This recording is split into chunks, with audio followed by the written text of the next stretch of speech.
morning, fellow comic book fans. I decided to do my review today before I go into work because usually on the weekends I have been staying at work a lot longer, not being able to do my reviews until late Sunday or early Monday, so I thought I'd get it done early as opposed to late. I figured that'd be a little bit better. And I finished reading everything because I had an unexpected day off yesterday. So let's get this started. Deathbed number 6, which was the conclusion of this series. It's part 6 of 6. The series started out fantastically with number 1 and went well with number 2, and then it sort of went downhill fast from there, concluding with number 6 right here, and that was not very good. It seemed rather rushed at the ending. They're trying to cram their message in at the very end. The live your life to the fullest. You don't have to be a huge, superbly famous person, but you have to live your life and do good things type of stuff. Live it normal, type of ha-ha, not ha-ha, but normal. Live your dreams type of thing. And it wasn't that good. I'm going to give this a 2 out of 5. Ice Cream Man number 5. First couple issues were fantastic again, and then the next 2 were just basically a rehash of each other, and I thought it was canceled.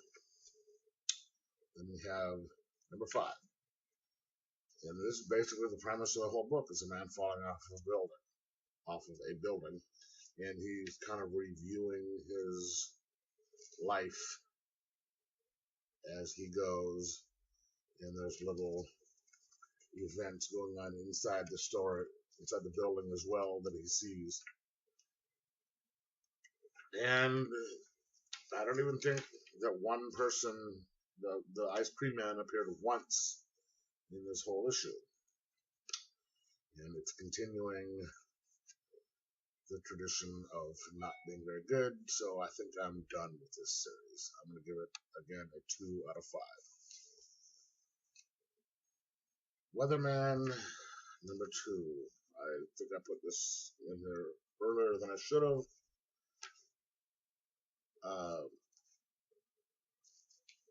So let me move this a little farther down the stack. Clan Killers. This was a blind buy. Wasn't sure what to expect from it. It was interesting. It's more of a, set in Ireland with a daughter rebelling against her father, who's a king and was a really horrible person, and so she's trying to fight against his tyrannical leadership. I'm going to give this a 2.6 out of 5.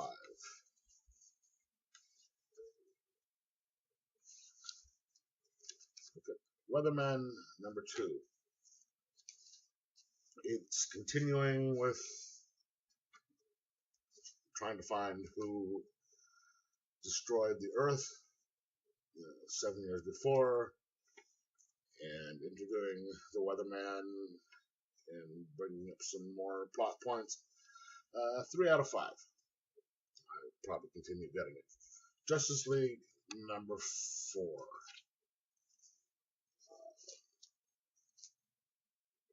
They're still dealing with the whole source wall and events from Dark Metal,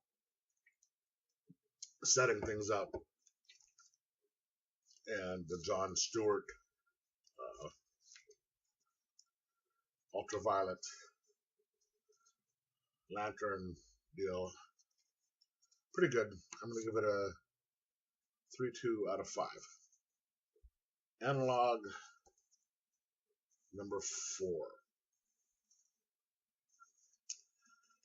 I'm liking this. This one was a tad different. It's more not existential, but they're discussing the free exchange of information on the internet with an AI, and this one just has more to do with the backstory and stuff. But still pretty good. I'm gonna give it a 3.5. I'm sorry, a 3.0 out of 5. Batman number 51, the first issue after the wedding. It has Bruce Wayne getting called in for jury duty. And of course, he's been sequestered. And I figured he knew this might happen because he has Dick Grayson being Batman. And there's an interesting little scene here where Grayson shows up to respond to the bat signal, and Gordon says, "You're not him. You're the other him," which I thought was a good insight into Gordon's. Into Gordon's, he can figure out, which one is, which one is Gordon, which one is Bruce Wayne, and which one is Dick Grayson. I'm gonna give this a 3.2 out of 5.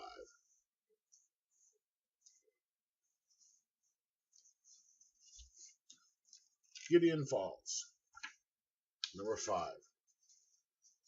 Slowly revealing more information about the Black Barn and everything.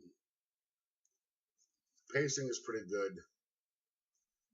They're revealing at a good clip, but not too much. Getting some character development here and there. The art is nice for the story. It's kind of a not super crisp kind that I like for regular stories, but it suits the type of story it is. I'm really kind of liking this. I'm going to give it a 3.4 out of 5. Now, the new Hulk series, the Immortal Hulk series, I really, really like what they're doing here. And this was kind of an odd story. I liked it because we're dealing with Jackie McGee, the reporter who is trying to investigate the Hulk, sort of like what's going on in the series. And she's interviewing people about an event that happened, and each person's perspective of things is done in a different art style. And each person's perspective of the events happened a little bit differently with the main character. One thing I didn't like is this person did not do his research, or this may have been intentional, but he's referring to a priest, and the priest is saying, "I just finished a service." Catholics do not have service, they have mass, and then check into things a little bit. But I found the art in this one a tad bit distracting, but I really like how they set up for the next issue. If you haven't read this, I'm not going to spoil it, but I'm going to give it a 3.4 out of 5. Okay, and when I did my review on my comic book call earlier, I said that I had Aberrant number 1, but this was Aberrant number 2, which kind of annoyed me. So I had to go back later on that afternoon and get Aberrant #1. And so I read #1 and 2. I like this series. I had them pull it for me. Um, I'm gonna have them start putting it into my box on my pull list. This is a really good series. It's about an ultra secret group of people that goes after aberrants who are like superhero types and superpower types, but they work to protect them and they work to take them out if they need to. And the central character is a guy who's being trying to be recruited into that series or into that group, and his trying to make his decision on whether he should do it or not, and what's going to happen. I'm going to give that a 3-4 out of 5. This was really good. And then Dead Life. I mean, look how thick this is. This was $6 and it was extra thick. And they did say that it was sort of like The Walking Dead meets, I forget what it was, but they weren't kidding. The reveal on this is sort of like with The Walking Dead, because you don't know exactly what's going on. You have one character who knows what's going on, and the central character and the readers are trying to find out what's going on as it goes. You have more questions than answers. This was a great book. It was well worth the $5.99 that I paid for it, and it's gonna be worth continuing to read. So I'm giving that a 4.6 out of 5. Okay, that's it for this week. Let me know what you got, and let me know what you thought of what I got, and talk to you later.